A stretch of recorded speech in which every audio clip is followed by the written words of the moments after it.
Romanos 12, 9 a 16. Vamos ler juntos?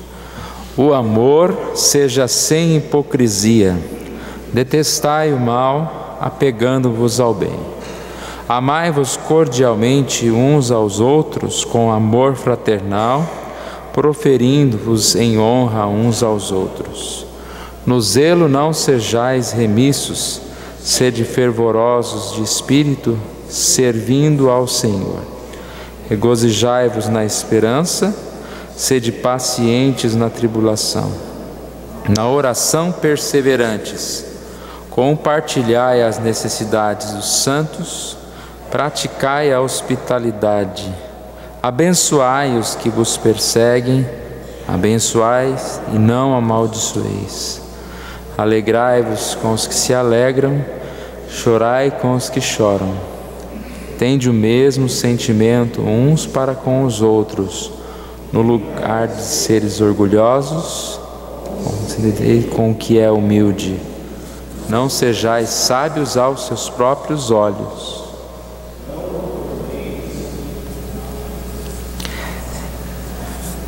Vamos fazer uma oração? Pai querido, nós agradecemos a Ti por este momento, por essa manhã. Somos agradecidos a Ti, ó Deus, pela Tua palavra. E que o Senhor Deus nos abençoe, para que nós possamos, a cada dia, ter a disposição de servir ao Senhor, de amar, ó Deus, o nosso próximo e de aprendermos a lidar com o inimigo ou até mesmo com aqueles que nos cobram, nos criticam de forma positiva ou negativa, ó Deus. Abençoa-nos nessa manhã, ó Deus, em nome de Jesus que nós oramos. Amém.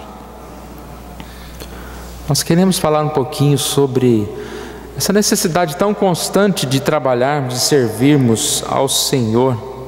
No texto que nós lemos há pouco, o versículo 11 diz: no zelo não sejais remissos, sede fervorosos de espírito, servindo ao Senhor. Na linguagem NVI diz: nunca lhes falte o zelo. No zelo não sejais remissos, nunca lhes falte o zelo. Sejam fervorosos de espírito, ou no espírito, sirvam ao Senhor. Então nós sabemos, irmãos, que tudo que nós fazemos é para o Senhor, e nós precisamos sempre buscar fazer o melhor, e principalmente quando nós estamos no trabalho da igreja, aprender a procurar, a ocupar com aquilo que Deus tem colocado nas nossas mãos. Nosso boletim tem uma pequena ilustração, eu achei bem interessante, que é algo que acontece muito. Aqui diz: era uma vez 4 pessoas que se chamavam todo mundo, alguém, qualquer um e ninguém. Havia um importante trabalho a ser feito. Todo mundo acreditava que alguém que iria executá-lo. Qualquer um poderia fazê-lo, mas ninguém o fez. Alguém ficou aborrecido com isso, porque entendia que a execução do trabalho era responsabilidade de todo mundo. Todo mundo pensou que qualquer um poderia executá-lo, mas ninguém imaginou que todo mundo não o faria. Todo mundo culpou alguém quando ninguém fez o que qualquer um poderia ter feito.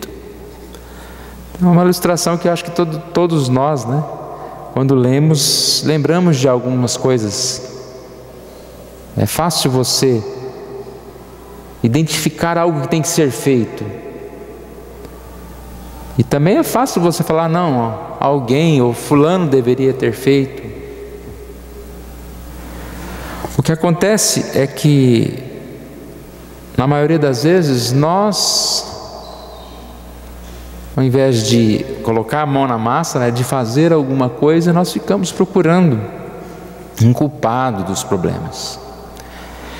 E essa questão de tarefas em grupo, que é o que nós convivemos na igreja, ela precisa muitas vezes dessa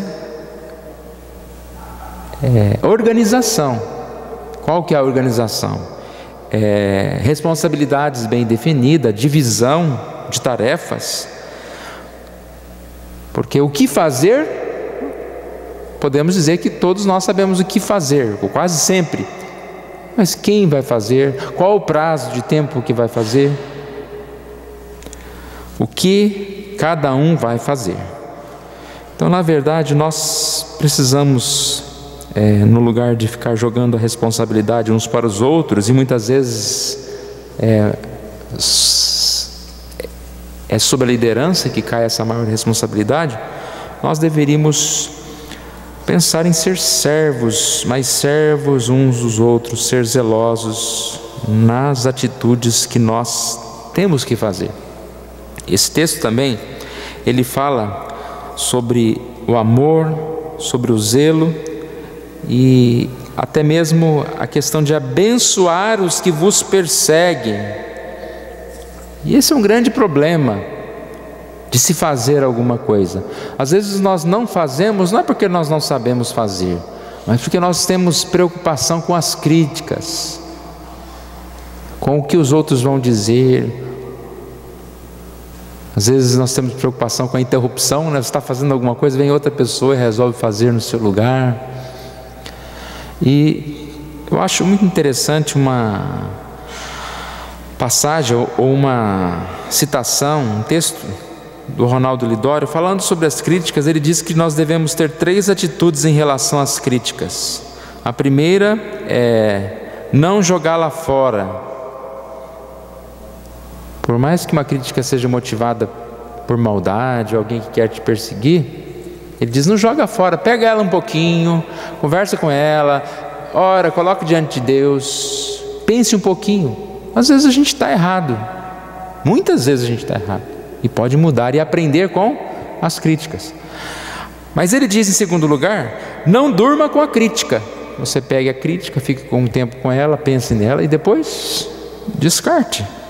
Porque se você dormir com a crítica tem uma capacidade de gerar uma ansiedade e de fazer com que você realmente fique sufocado e até mesmo desista de fazer alguma coisa. Então não durma com a crítica, descanse no Senhor, né? Deus conhece o nosso coração, Deus sabe o que nós somos, o que nós fazemos. E a terceira palavra dele é: não se torne um crítico. E aí ele vai levantar exatamente que muitos críticos são pessoas que foram duramente criticadas na infância ou na fase adulta, e aí é até uma forma de você tentar se defender, se tornando mesmo um crítico. Nessa questão aqui eu lembrei de um pastor que criticava muito todo mundo, os presbíteros, as pessoas, todas as sociedades da igreja, e eu percebi que aquilo não é que era uma maldade dele, mas no ministério ele foi tão criticado, ele sofreu tanto com críticas, que ele passou a ser um super crítico. E esse é o perigo que todos nós corremos. Então eu achei interessante, 3 atitudes em relação à crítica: não jogue fora. Segundo, não durma com a crítica. Terceiro, não se torne um crítico. E o texto diz: abençoai os que vos perseguem, abençoai e não amaldiçoeis. Então, nós devemos ter humildade, perdoar o nosso próximo. E aqui diz que nós devemos nos esforçar em fazer o bem. Quem vai fazer é a pergunta que é colocada aqui no nosso texto. E sempre nós chegamos à questão dos dons espirituais. Quem vai fazer? Cada um de nós tem uma função específica, e cada um de nós é chamado para fazer aquilo que o Senhor Deus quer que nós estejamos fazendo, né?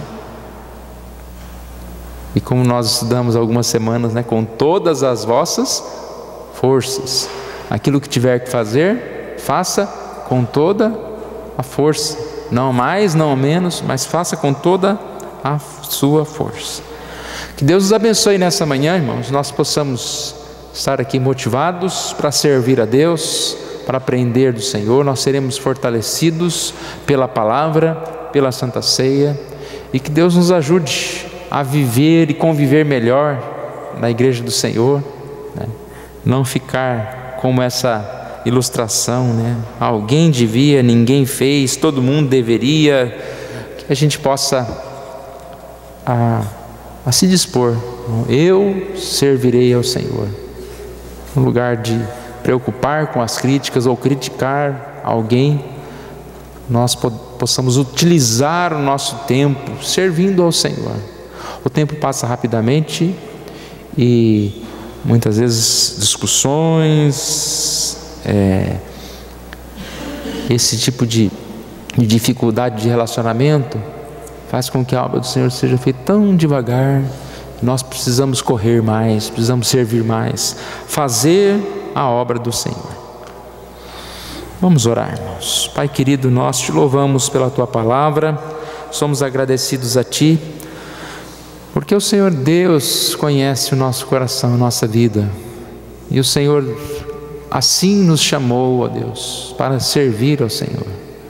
Que nós possamos estar dispostos a fazer isso, e que o Senhor Deus nos dê saúde, nos dê entendimento, e nos dê sempre coragem para servir ao Senhor, ó Deus, sem qualquer temor de críticas dos outros, sem qualquer temor de estarmos fazendo de forma pequena, ó Deus, pois o Senhor não exige que nós sejamos os melhores, mas que nós façamos o melhor, façamos o melhor que nós pudermos, ó Deus, diante daquilo que o Senhor Deus nos capacita. E que o Senhor abençoe esta manhã, ó Deus, a nossa igreja, a nossa escola dominical, abençoe as nossas vidas. Nós oramos assim em nome de Jesus. Amém.